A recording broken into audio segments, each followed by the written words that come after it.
most of the mature men you know are actually just an eternal boy.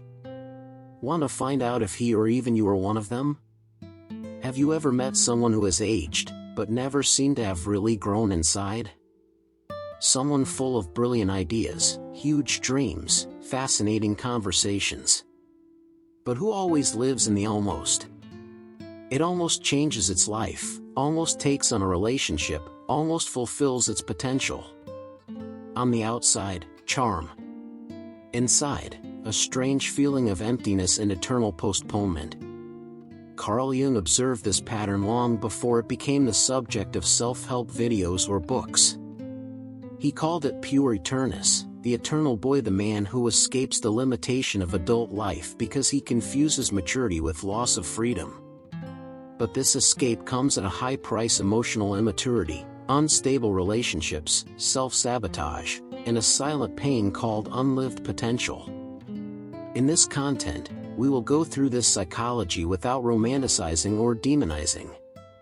The idea here is not to attack the inner boy, but to understand how a wounded childhood, the fear of commitment and life lived in fantasy, build an invisible prison.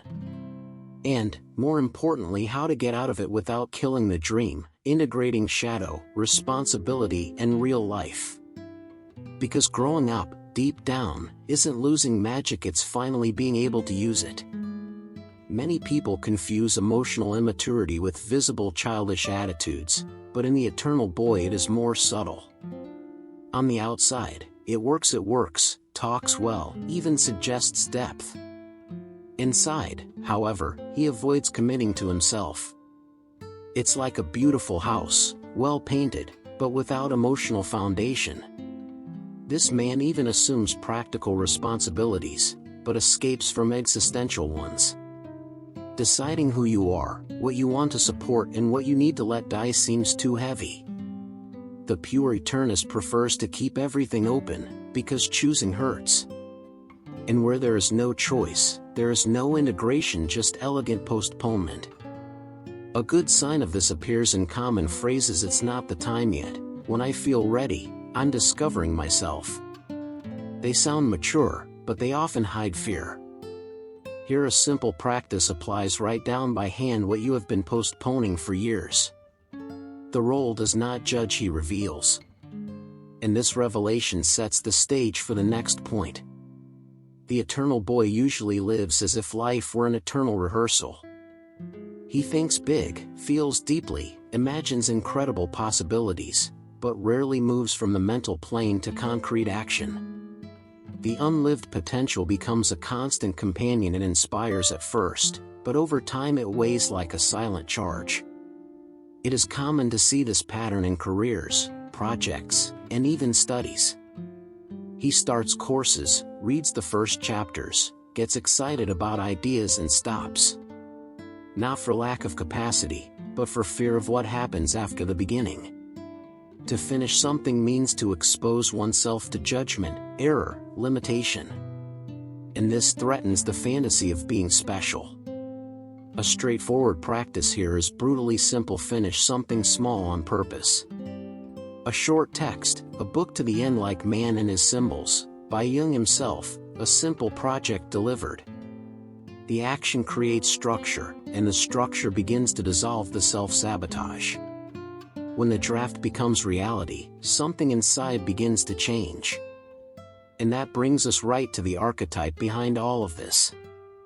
For Jung, the pure eternus is not just a behavior, but a living archetype in the psyche.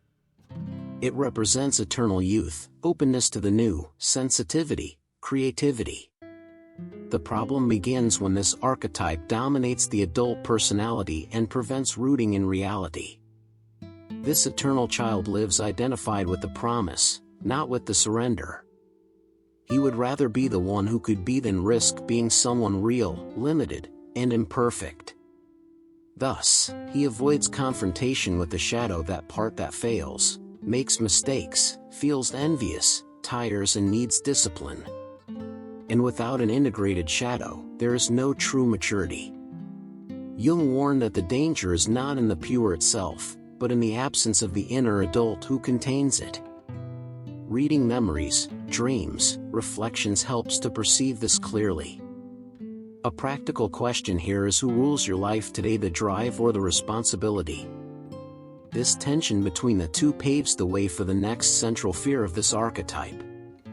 The eternal child is not exactly afraid to grow up, he is afraid to die symbolically. Every real choice requires abandoning 1,000 imaginary versions of oneself. Taking a path means saying no to others and to pure eternus. That sounds like an unbearable loss of freedom and fantasy. Therefore, he clings to the idea of being unlimited, special, too different for an ordinary life. But this attempt not to die for nothing creates a suspended existence, without depth.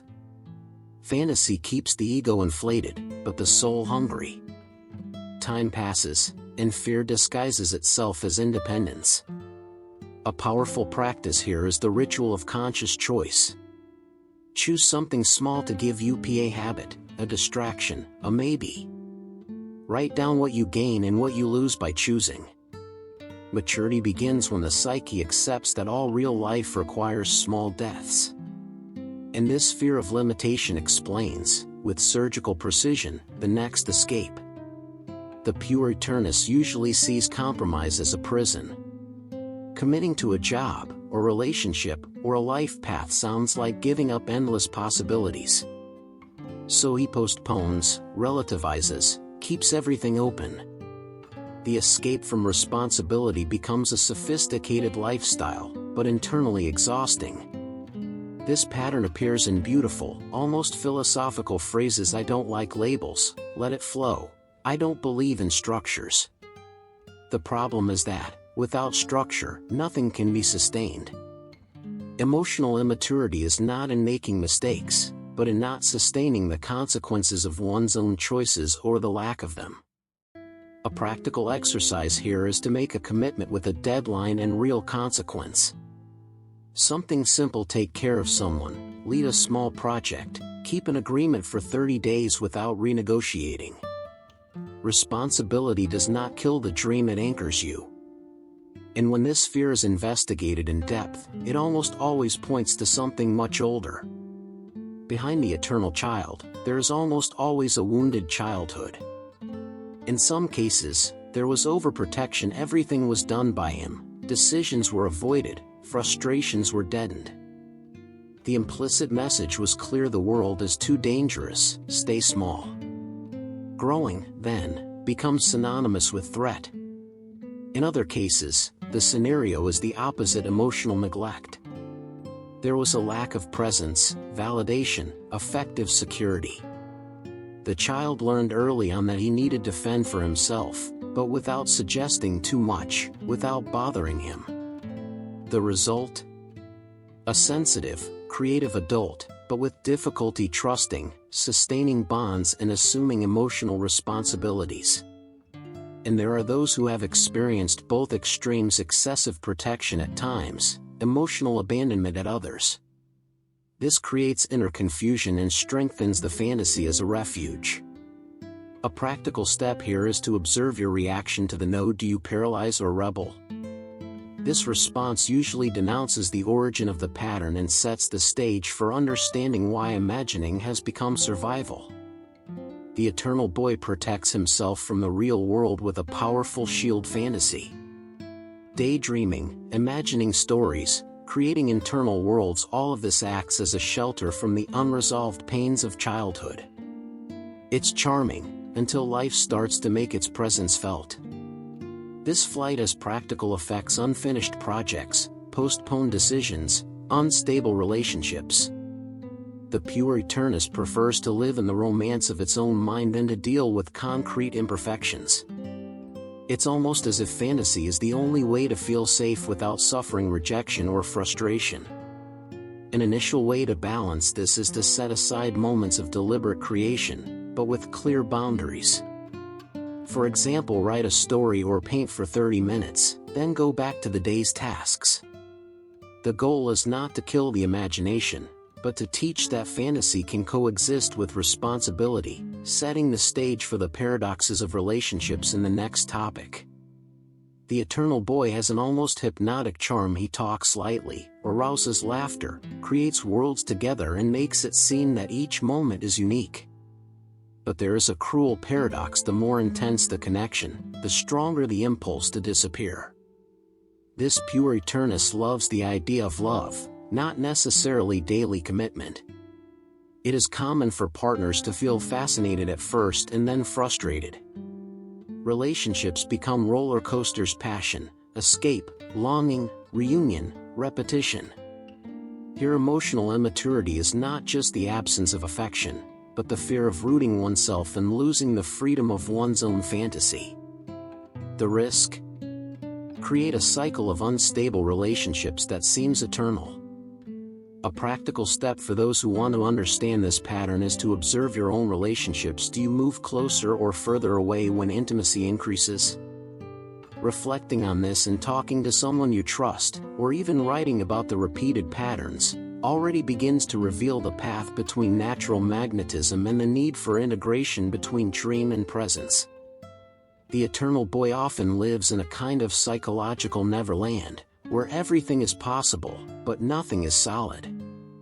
He likes the idea of work, love, adventure, but rarely actually plants himself. Life becomes a continuous rehearsal, always in an almost version, without commitment to concrete reality. This lack of rootedness creates a paradox: the dreamed freedom is transformed into real emptiness.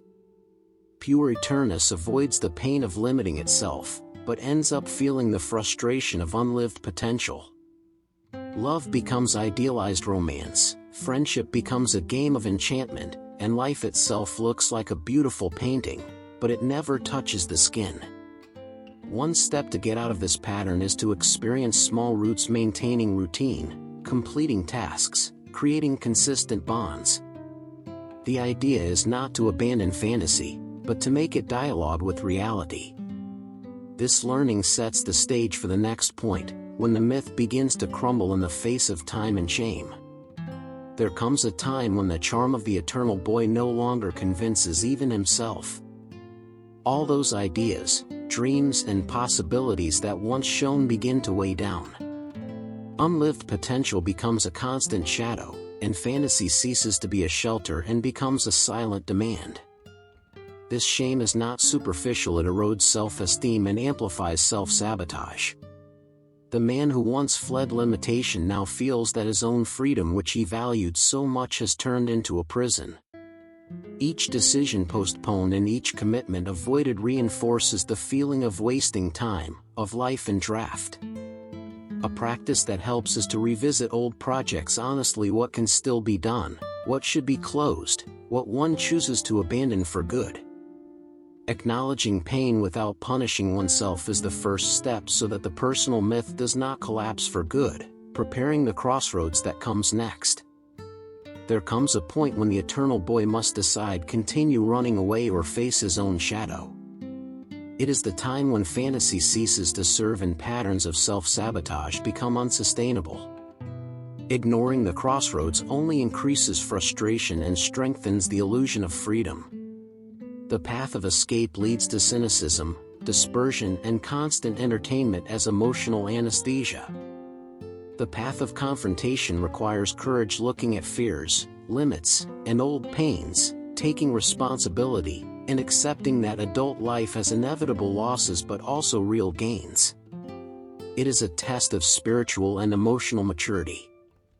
An initial exercise is to map out repeated patterns. Where do you avoid commitment, responsibility, or vulnerability? Naming fears already diminishes their power.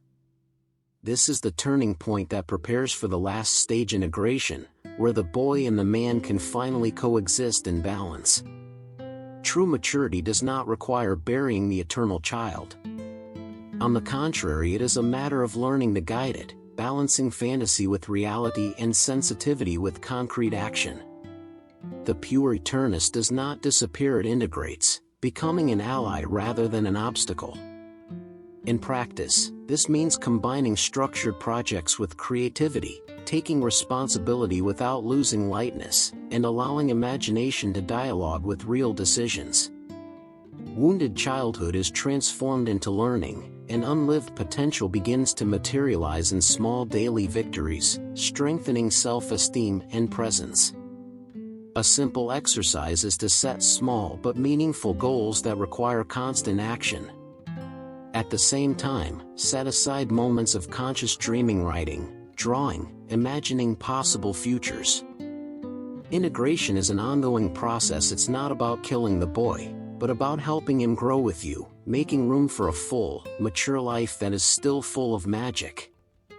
Now that you understand what it means to be an eternal boy and how the pure Eternus archetype manifests itself in life, it's time to reflect. To what extent have you let fantasy dictate your choices, postponing commitments and living with unlived potential?